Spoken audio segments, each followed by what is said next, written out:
융은 오늘날에도 심리학자들을 불편하게 만드는 무언가를 발견했다. 진정한 각성은 평화롭지 않다. 황홀하지도 않다. 그것은 주변의 모든 사람을 공포에 빠뜨리는 재앙이다. 그의 가장 생산적인 시기에 발전시킨 이론적 틀에서 그는 누군가가 진정으로 각성했는지 아니면 단지 가장하고 있는지를 드러내는 7가지 분명한 징후를 기록했다.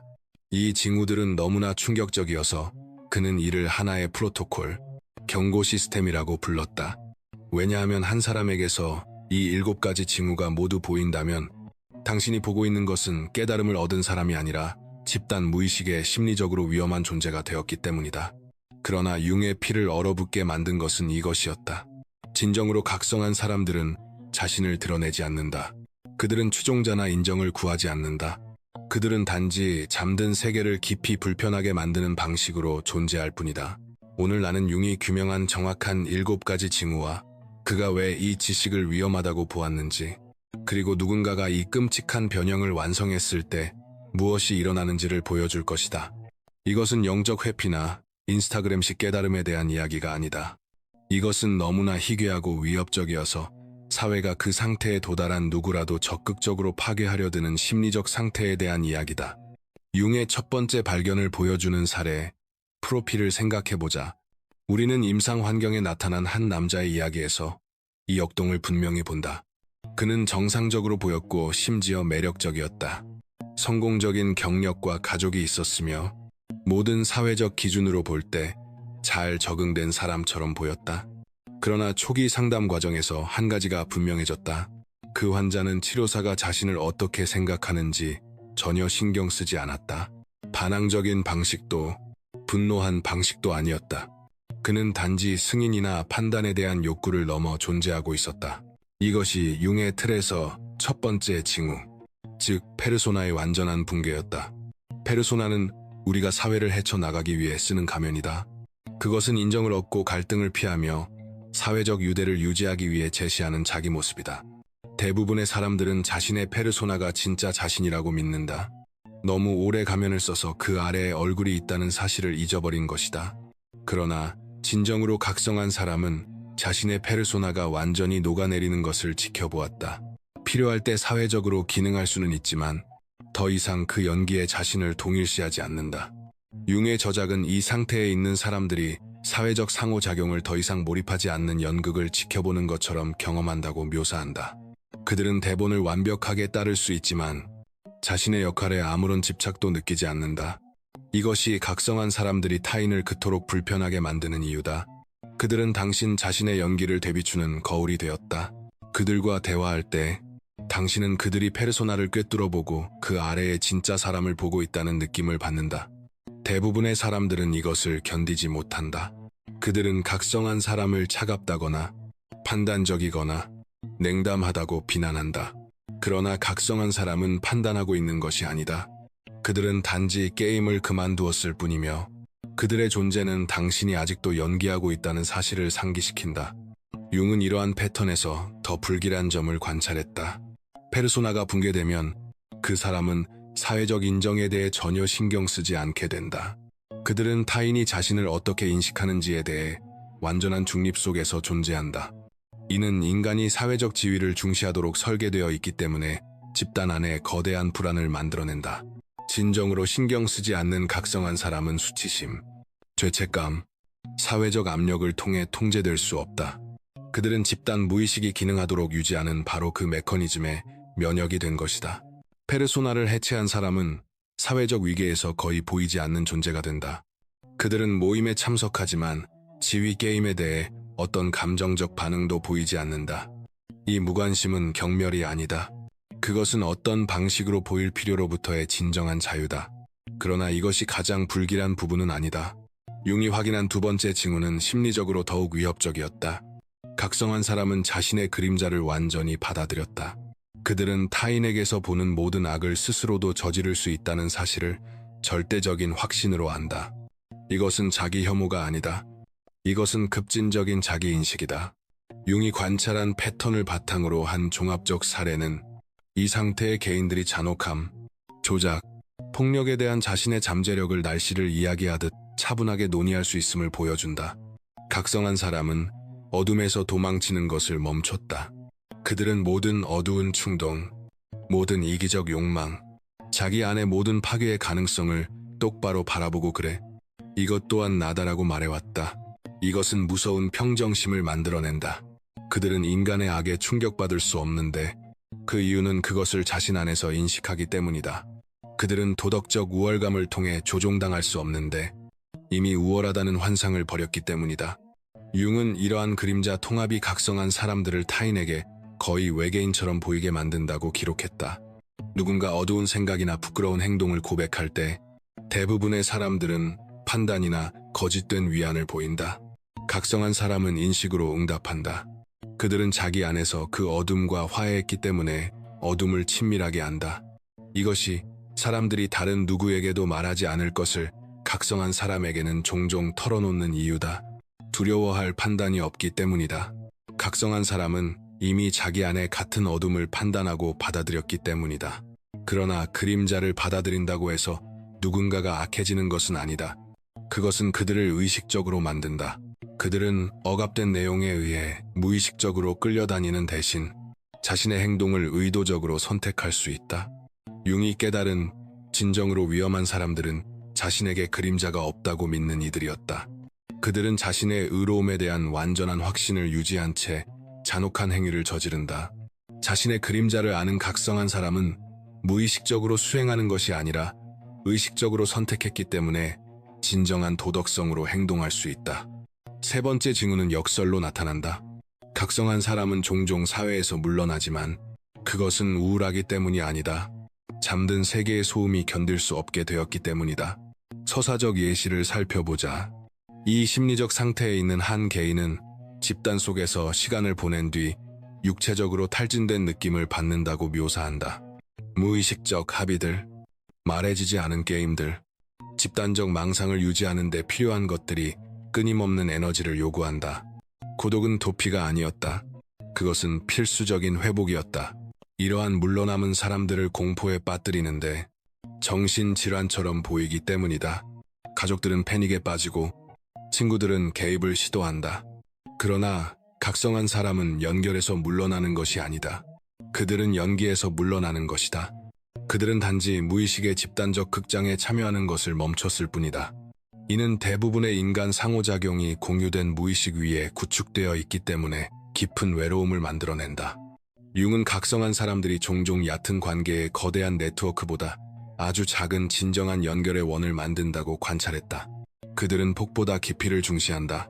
또한 의식적인 누군가와의 한 번의 대화는 아직 페르소나를 연기하는 사람들과의 100번의 상호작용보다 더 큰 의미를 갖는다.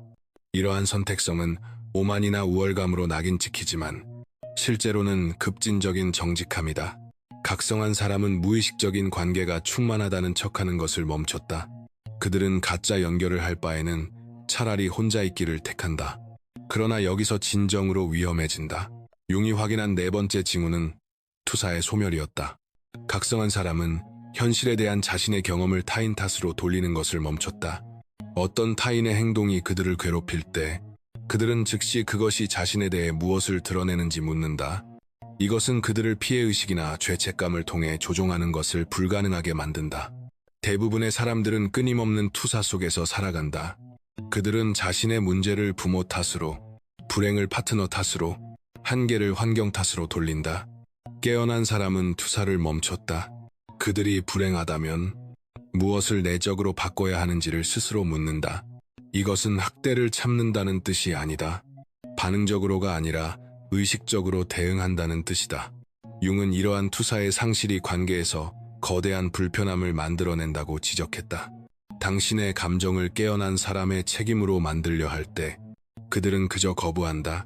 공격적으로도 방어적으로도 아니다. 그들은 당신의 투사를 짊어지지 않는다. 판단 없이 명확하게 그것을 당신에게 되돌려 비추며 당신 자신의 책임을 마주하게 만든다. 대부분의 사람들은 이를 견디지 못한다. 그들은 깨어난 사람을 차갑거나 무정하다고 비난하지만 깨어난 사람은 단지 무의식적인 감정 계약에 참여하는 것을 멈췄을 뿐이다. 자신의 감정 경험에 전적으로 책임지는 사람에게 죄책감을 주려 한다고 상상해보라. 당신이 그들이 당신을 상처 입혔다고 말하면 그들은 당신 안에서 무엇이 상처받았는지, 왜 그런지를 묻는다. 당신이 그들이 당신을 화나게 했다고 말하면 그들은 무엇이 당신의 분노를 촉발했는지, 그것이 충족되지 않은 어떤 욕구를 드러내는지를 묻는다. 당신이 그들이 까다롭다고 말하면 그들은 당신의 반응에 대해 차분하고 호기심 어린 태도를 유지한다. 이것은 자신의 내적 혼란을 타인에게 투사하려는 사람에게는 분노를 유발한다. 깨어난 사람은 모든 것을 근원으로 되비추는 거울과 같아진다. 5번째 징후는 아마도 사회적으로 가장 파괴적이다. 사회는 깨어난 사람을 정신질환자로 낙인 찍는다. 융의 이론적 틀은 진정으로 깨어난 개인들이 집단적 망상에 더 이상 맞지 않는다는 이유만으로 종종 장애 진단을 받는다는 사실을 기록한다. 그들은 합의된 현실에 의문을 제기하고 사회적 구성물을 꿰뚫어 본다. 이는 아직 잠들어 있는 이들에게는 정신병처럼 보인다. 정상이라는 것이 무엇을 의미하는지 생각해보라. 그것은 집단 무의식에 맞추는 것을 의미한다. 더 이상 이러한 망상을 공유하지 않는 깨어난 사람은 정의상 미친 사람처럼 보인다. 융은 이것이 시스템의 결함이 아니라 기능이라는 점을 이해했다. 집단 무의식은 자신을 위협하는 이들을 병리화함으로써 스스로를 보호한다. 이는 깨어난 사람들에게 깊은 이중 구속을 만들어낸다. 진실을 공개적으로 말하면 수용소에 보내지거나 수능하도록 약물 치료를 받을 위험이 있다. 의식을 숨기고 정상처럼 보이려 하면 매일 그들을 갉아먹는 깊은 비진정성을 경험한다. 대부분의 사람들은 중간 경로를 선택한다. 필요할 때는 잠든 세계의 언어를 말하는 법을 배우면서도 진정한 자각은 사적으로 유지한다. 이는 기만이 아니라 전략적 생존이다. 융은 이를 무의식적 동조가 아닌 의식적 적응이라고 불렀다. 깨어난 사람은 세계들 사이를 오가는 코드 스위칭을 배운다. 직장에서는 승인된 언어를 사용하고 사회적 각본을 따른다. 집에서는 명확하게 볼 수 있도록 자신을 허용한다. 그들은 잠의 언어와 각성의 언어를 모두 말하는 의식의 이중 언어 사용자가 된다. 이 기술은 그들을 기능적으로 유지하지만 고립을 더 깊게 한다. 그들은 항상 번역하고 서로 이해하지 못하는 세계들 사이를 끊임없이 잇는다. 6번째 징후는 정서적 자율성과 관련된다. 깨어난 사람은 더 이상 감정적으로 조종되거나 가스라이팅 당하지 않는다. 누군가 그들이 경험한 것을 경험하지 않았다고 말하려 할 때 깨어난 사람은 그 조종 시도를 관찰할 뿐 그것에 흔들리지 않는다. 이는 감정적 통제에 의존하는 사람들에게 공포가 된다. 이러한 정서적 자율성은 그림자 작업을 통해 발달한다. 자신의 조종 가능성을 완전히 인정했을 때 타인에게서 그것을 즉각 알아본다. 이는 뚫을 수 없는 심리적 경계를 만든다. 조종자는 발판을 찾지 못한다. 그들의 평소 전술은 더 이상 통하지 않는다. 그러나 이러한 정서적 자율성이 깨어난 사람들을 무정하게 만들지는 않는다. 그들은 타인의 고통을 자신의 것으로 떠안지 않으면서도 깊은 공감을 느낄 수 있다. 얽히지 않은 채 지지를 제공할 수 있다. 이러한 경계에 있는 연민은 건강한 경계를 냉정함으로 오해하는 사람들을 혼란스럽게 한다. 우리는 관계 패턴에서 이 역학을 분명히 본다. 가족 구성원이 수십 년간 통하던 옛 조종 전술을 시도한다. 죄책감 유발, 감정적 협박, 사건에 대한 선택적 기억. 깨어난 사람은 차분히 듣고 표현된 감정을 인정하지만 투사된 책임을 흡수하지 않는다. 그들은 자신의 현실에 중심을 둔다. 이는 조종자에게 배신처럼 느껴진다. 어떻게 더 이상 그 기능장애에 참여하지 않을 수 있는가? 어떻게 내 버전을 받아들이는 대신 사건을 정확히 기억할 수 있는가? 어떻게 혼란을 만들려 하는데도 침착할 수 있는가? 7번째이자 마지막 징후는 융이 귀환이라고 부른 것이다. 철수 이후, 그림자 통합 이후, 깨어난 사람은 결국 세상으로 돌아온다. 그러나 그들은 어울리기 위해 돌아오지 않는다. 관찰하기 위해 돌아온다. 그들은 사회에서 기능하고 직업을 갖고 관계를 유지할 수 있지만 동일시가 아니라 자각에서 그것을 수행한다. 융은 이 귀환이 가장 위험한 단계라고 관찰했다. 이제 깨어난 사람은 자신의 모든 재능을 통합했다. 그들은 사람을 초자연적으로 정확하게 읽을 수 있고 조종 패턴이 형성되기 전에 본다. 악의적 의도를 가진 깨어난 사람은 파괴적일 것이다. 연민의 의도를 가진 깨어난 사람은 융이 문화의 전달자라고 부른 존재가 된다. 그러나 집단 무의식에 진정으로 위협이 되는 점은 이것이다. 그들은 통제될 수 없다. 사회적 압력은 통하지 않는다. 수치는 그들을 움직이지 않는다. 지휘 게임은 그들의 관심사가 아니다. 감정적 조종은 그들에게 미끄러져 떨어진다. 개별화를 완수한 사람에게는 집단적 망상에 순응하게 만드는 통상적 메커니즘이 아무 힘도 없다. 이것이 집단이 본능적으로 깨어난 개인을 파괴하려 하는 이유다. 의식적으로도 의도적으로도 아니지만 집단 무의식은 위협을 인식하고 제거하기 위해 동원된다. 융의 이론적 틀은 깨어난 개인들이 가족, 직장, 공동체에서 종종 희생양이 되는 방식을 보여준다. 그들은 자신이 만들지 않은 문제로 비난받고 단지 비추고 있을 뿐인 불편함을 야기한다고 비난받으며 돕고자 했던 시스템에서 밀려난다.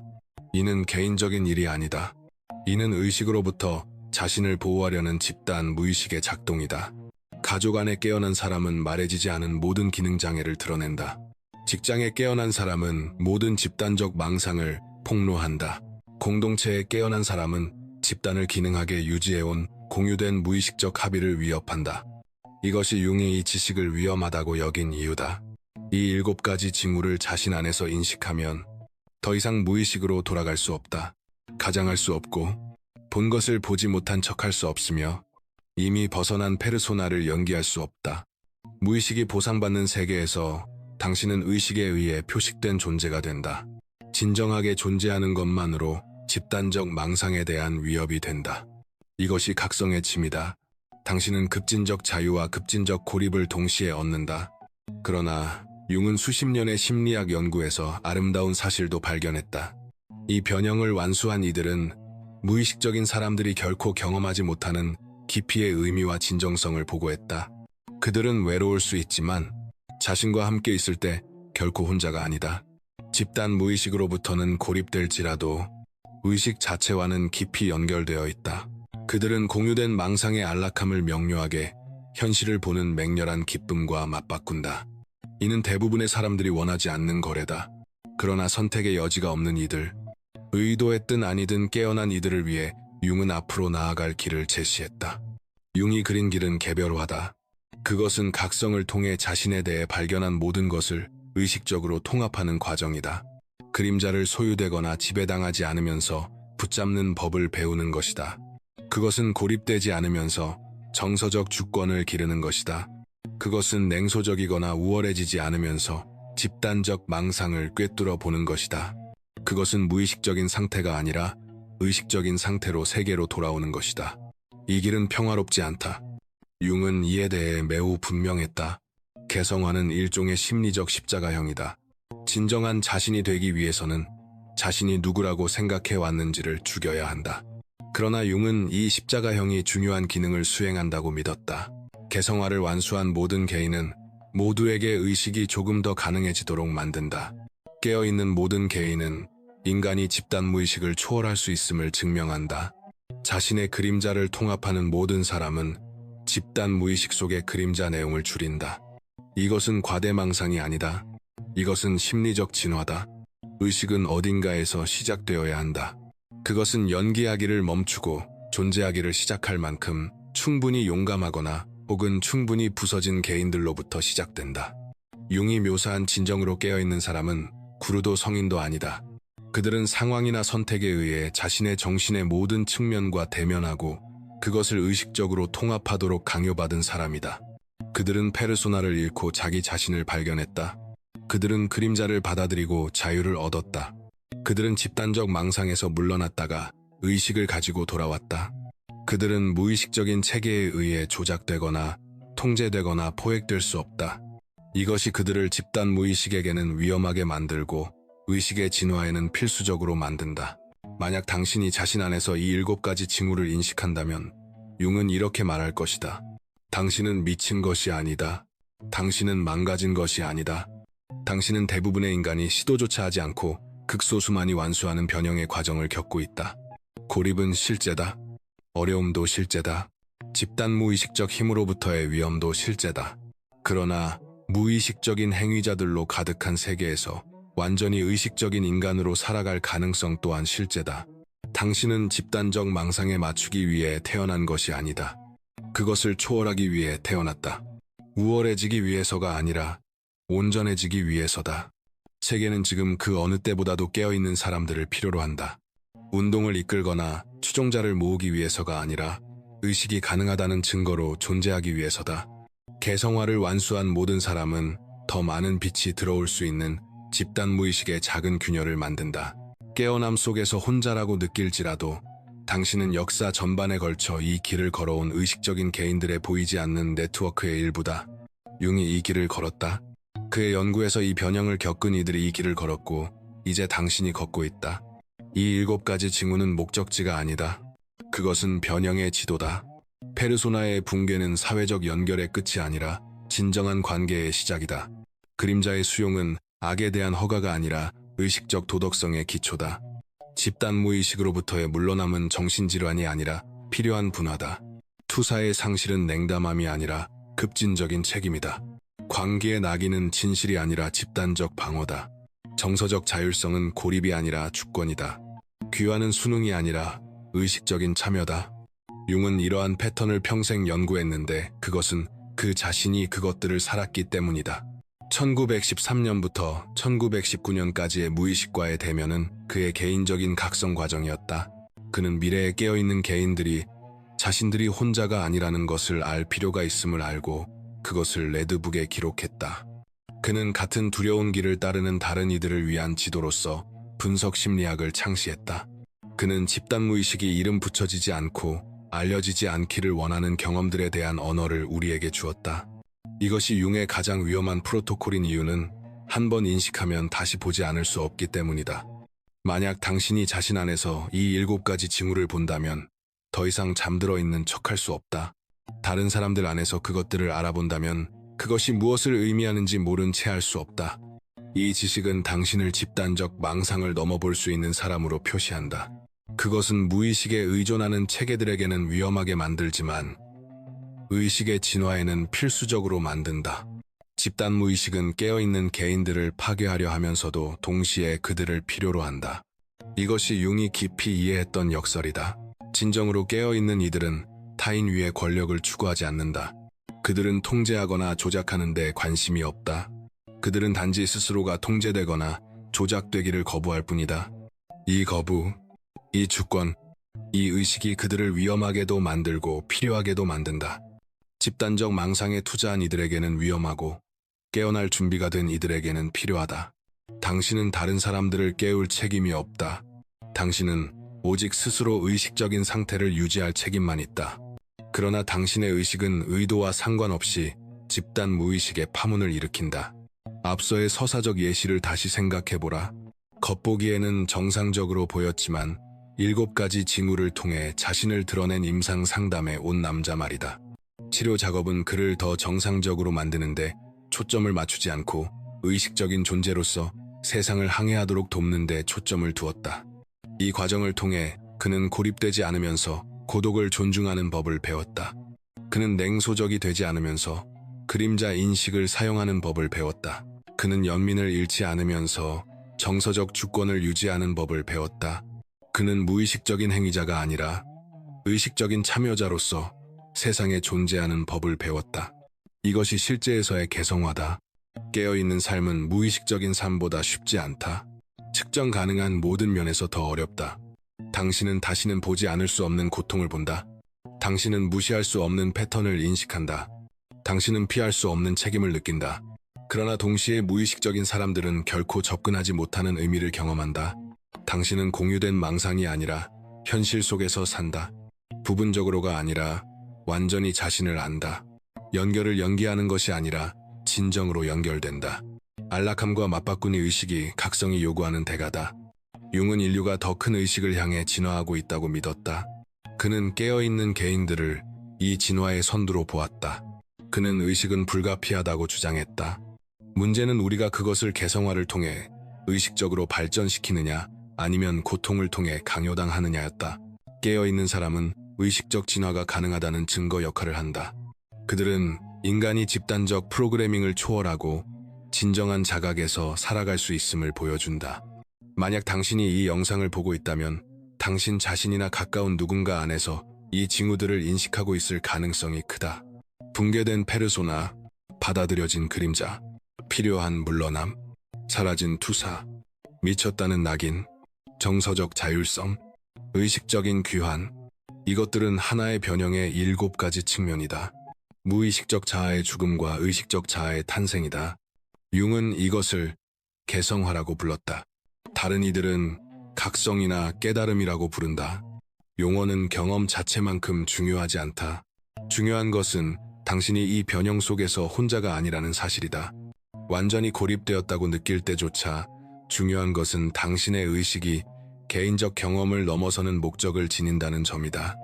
중요한 것은 융이 집단 무의식이 보이지 않게 유지하려는 여정에 대해 지도와 언어와 확인을 제공했다는 사실이다. 당신은 이미 걸어온 이들이 있는 길을 걷고 있다. 당신은 낙인 찍히고 병리화되고 배제될 것이다. 그러나 대부분의 인간이 상상조차 하지 못하는 방식으로 자유로워질 것이다. 이것이 각성의 약속이자 대가다. 진정으로 깨어있는 7가지 징후는 추구해야 할 성취가 아니다. 그것은 무의식적인 세계에서 의식적으로 살아가게 될 때 자연스럽게 나타나는 결과다. 만약 당신에게 그것들이 있다면 아마 선택하지 않았을 경험들을 통해 그것들을 얻었을 것이다. 다른 사람들 안에서 그것들을 알아본다면 당신은 대부분의 사람들이 적극적으로 회피하는 변형을 완수한 드문 개인들을 보고 있는 것이다. 그들을 존중하라. 그들은 깨달음을 연기하고 있는 것이 아니다. 그들은 의식을 살고 있다. 그리고 의식은 인간 진화에서 가장 위험하면서도 가장 필수적인 힘이다. 당신의 각성은 당신이 특별하기 때문에 중요한 것이 아니라 의식 그 자체가 소중하기 때문에 중요하다. 이 변형을 완수한 모든 개인은 인간 인식의 집단적 저장고에 기여한다. 당신은 이것을 자신만을 위해 하는 것이 아니다. 당신은 당신 뒤에 올 모든 일을 위해 하고 있다. 뒤따르는 이들에게 길을 조금 더 쉽게 만들어주면서 말이다. 이것이 진화가 작동하는 방식이다. 극적인 도약을 통해서가 아니라 완전히 변형되기를 기꺼이 선택한 개인들을 통해서다.